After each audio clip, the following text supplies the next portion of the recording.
In a desolate world overrun by the undead, humanity has all but vanished. Cities lie in ruins, abandoned and crawling with zombies. Deep within a forest far from the chaos, a young boy named Marco has spent most of his life hiding with his father. Their existence is one of quiet survival, built on strict rules and constant fear of the outside world. Marco's father, wary of every threat, insists on teaching his son how to protect himself. He hands him a gun, hoping Marco will one day be ready to face the dangers that lurk beyond the trees. But the weapon is too heavy for the small boy, and he struggles to handle it. When the gun slips from his hands, he glances at his father, unsure of what he'll see: approval, anger, or disappointment. Yet his father remains silent, keeping emotions locked behind a distant gaze. Though they live side by side, there's a growing emotional gap between them. His father's stoic nature leaves Marco feeling unseen, but the boy says nothing. For now, Marco is forbidden from stepping beyond the safety of their woodland shelter. Still, curiosity pulls at him. On each trip to collect water, he leaves a subtle mark on a tree near the river. These marks become a breadcrumb trail, slowly extending deeper into the unknown. One day, during one of his quiet explorations, Marco stumbles upon an old RV hidden in the woods. Cautiously, he peeks inside and then climbs through a window. As he searches through the dusty shelves, a small toy catches his attention. But before he can examine it closely, a shadowy figure appears behind him. Fear grips him, and he freezes. But instead of danger, he's met with an unexpected gesture. The stranger offers him the toy. It's another boy, close to Marco's age, whose name is Miko. The tension melts away, and soon the two are sharing music through Marco's headphones, beginning a silent but comforting friendship. Marco knows his father wouldn't approve, so he keeps the meeting a secret. He tucks away the toy Miko gave him and rushes back to their cabin, pretending nothing happened. But his absence hasn't gone unnoticed. His father, worried and furious, yells at him, sending the chestnuts Marco had gathered scattering across the floor. Thinking the boy had simply lost track of time while foraging, his father drops the subject. After that day, Marco visits the RV often, discovering that Miko lives there with his mother, someone who greets him with warmth and embraces, things Marco has never known from his own father. Seeing this affection sparks something inside him. Later, when he returns to camp, Marco timidly tries to hug his father the way Miko's mother had. But the gesture is quickly rejected. The moment is awkward, and Marco is left more confused than ever. One evening, he notices a photograph of a woman he doesn't recognize. Gathering his courage, he asks his father who she is. The answer never comes, just a cold instruction to go to sleep. Still, Marco remembers a storybook his father once gave him, where a forest fairy left to find a magical place called Stone Valley. The idea takes root in Marco's mind. Maybe his mother is like that fairy, and maybe she's waiting for him there. Not long after, while on a routine hunting trip with his father, the distant crack of gunfire shatters the stillness. Marco ducks behind a tree, heart racing. Peering out, he sees a horrifying scene. Miko's mother, wounded and kneeling in front of his father. Without hesitation, his father raises the gun and fires. Shocked and terrified, Marco flees. Back at the cabin, he hides beneath the bed, his entire body trembling. Hours pass before his father returns, muttering to himself and drowning his shaken nerves in liquor. This moment becomes a turning point for Marco. He can no longer pretend everything is fine. The image of his father's violence lingers, and his desire to find his mother becomes unshakable. At dawn, Marco quietly gathers his belongings and slips away from the cabin. He finds Miko and convinces him to come along on a journey to Stone Valley, a place he now believes holds the answers he's been searching for. But as they move deeper into the forest, Miko suddenly stops, hesitant. Marco, knowing he has to be honest, finally shares the truth. The weight of it settles between them, unspoken but understood. Eventually, the forest thins, and the boys reach its edge. Just as they're about to step into the open, a figure appears in the distance. Quickly they drop to the ground, holding their breath and waiting in silence. Carefully, they slip into an abandoned car nearby, hoping to stay out of sight. But the silence is broken by a horrifying sound. Zombies begin pounding on the windows, their groans growing louder. Miko panics, and Marco instinctively covers his ears, trying to protect him from the terrifying noise. He's scared too, helpless, unsure of what to do next. Then, in an instant, everything goes quiet. Outside the car, the zombies collapse all at once, leaving only the echo of silence behind. As the car door creaks open, Marco flinches, expecting the worst. But to his shock, it's his father, alive, breathing heavily, and scanning Marco up and down for injuries. After confirming his son is unharmed and unbitten, a rare sigh of relief escapes him. Without acknowledging Miko, he grabs Marco's wrist and demands they return to the cabin at once. But Marco resists. Pulling his arm back, he lashes out in anger, accusing his father of unforgivable things, of taking Miko's mother's life, and maybe even his own mother's. The air between them grows heavy. There's no time for explanation. His father knows the undead will soon be drawn by the noise. Still, Marco won't budge. So, without another word, his father shoves Marco into a nearby hiding spot, then rushes into danger to rescue Miko. His training kicks in. Each shot is clean and precise, and the zombies fall one by one. He grabs Miko and pulls him to safety just in time. Back at the hiding place, Marco senses something behind him. As he turns, his heart stops. A zombie is looming dangerously close. Panicked, Marco clutches the gun and fires wildly. The blast rings out, and his father, alarmed by the shot, races over. Before he can reach Marco, a zombie strikes, knocking him to the ground. A fierce struggle follows, but Marco's father manages to survive the attack. He scrambles to his feet, rushing to his son, reassuring him that Miko is okay. But then, he shows Marco something that changes everything, a fresh bite on his arm. Realizing what this means, he distances himself and quickly chains his own wrist to a nearby tree. Marco steps forward, confused and heartbroken. It's then that his father finally explains Miko's mother had already been infected. Ending her life wasn't cruelty, it was mercy. Marco wraps his arms tightly around his father, clinging to a moment that may be their last. Though his father yearns to return the embrace, he holds back, aware that the infection is already taking hold. Time is slipping through his fingers, and soon, he'll lose himself to the virus. With a pained expression, he urges Marco to go before it's too late. Holding back tears, Marco listens.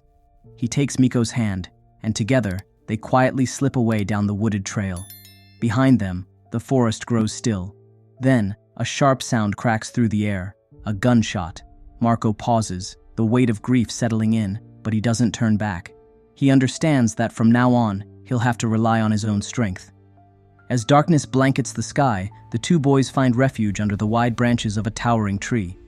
Marco stares at a photo of his mother, drawing comfort from her image, even as uncertainty clouds his thoughts. When dawn breaks, they continue on, their journey far from over. After countless steps through dense foliage, they finally exit the forest and arrive at a wide open field. Train tracks stretch across the landscape, offering a path forward. Weary and nearly out of food, they press on, unsure of how long they've been walking. Their fortune shifts when they spot a man resting by the tracks, an old radio playing beside him. He eyes Marco cautiously as the boy approaches and asks for food. The man doesn't answer right away. Instead, he asks where the boys are heading. After hearing their response, he explains that while he'd like to help, he can't abandon his home. Inside, several children rely on him. As Marco glances toward the nearby structure, something clicks. The barred windows aren't for protection, they're to keep something in. The man's children have turned into the infected. He hasn't found the strength to put them down, so he keeps them confined instead. After a brief rest and a small meal, Marco and Miko move on. Though the road is long, their light-hearted chatter makes it feel a bit less lonely. As evening approaches, they search for shelter and soon discover an idle train sitting on the tracks. Hoping it's empty, Marco cautiously peeks through a narrow opening, only to recoil in horror. The carriage is packed with zombies, unable to escape, but very much alive. Quickly, they retreat and continue down the line. Just outside a nearby village, two armed men emerge without warning, blocking their route. The boys, with no way to defend themselves, are forced into a vehicle. After a tense ride, they arrive at a survivor camp. There, the leader, John, gives them a long, measured look. When he realizes both boys are uninfected, he reacts with surprise and wonder. Since the outbreak, every baby born to survivors has carried the virus. The existence of two healthy boys is nothing short of miraculous. To John, they may represent the only hope for a cure. However, Marco's strong-willed nature proves challenging. Unlike the gentle and obedient Miko, Marco questions authority and that makes John uneasy. In the end, John decides he's too much of a risk. He orders one of his men, nicknamed Bearded Guy, to eliminate him. But Bearded Guy hesitates. Unable to harm a child, he lets Marco escape instead. Marco refuses to leave Miko behind. When Bearded Guy declines to help further, Marco takes matters into his own hands. He sneaks back into the camp, finds Miko, and the two manage to slip past the guards under cover of darkness. By morning, John learns of the escape. Furious, he executes Bearded Guy without a second thought. Meanwhile, Marco and Miko press forward with no clear direction. Exhaustion takes hold, and Miko begs for water. Overwhelmed and snapping under the pressure, Marco lashes out, saying he should have abandoned Miko. But when he sees the tears welling in his friend's eyes, guilt rushes in. He turns back and promises to find water. Eventually, Marco stumbles across a worn-down building. Inside, remnants from other survivors remain. Some clothing, scattered items, and half a bottle of water. He grabs what he can. Stepping onto the balcony, he gets his first unobstructed view of the world beyond the forest. The sight is haunting. The landscape is littered with infected, once-human figures wandering aimlessly, a brutal reminder of what's at stake and how far they still have to go. As Marco stands still, a revelation dawns upon him. The forest isn't just where he grew up. It's a carefully preserved haven, a fragile dream world his father built to shield him from the darkness of the outside world. But that illusion shatters when noise erupts from the lower floor. John and his team have found them. John wastes no time. He raises his gun, ready to eliminate Miko without a second thought. But just as he prepares to pull the trigger, a sudden humming noise interrupts them. A drone hovers above, forcing John to pause, clearly alarmed. Moments later, chaos breaks out.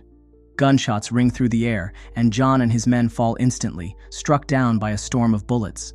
Watching from the shadows, Marco stays silent, frozen by the scene unfolding before him. Two heavily armed soldiers soon arrive. Miko notices Marco and subtly gestures for him to stay hidden, urging him to leave. But Marco accidentally makes a noise that immediately draws the soldiers' attention. Realizing what's about to happen, Miko quietly picks up a weapon lying nearby.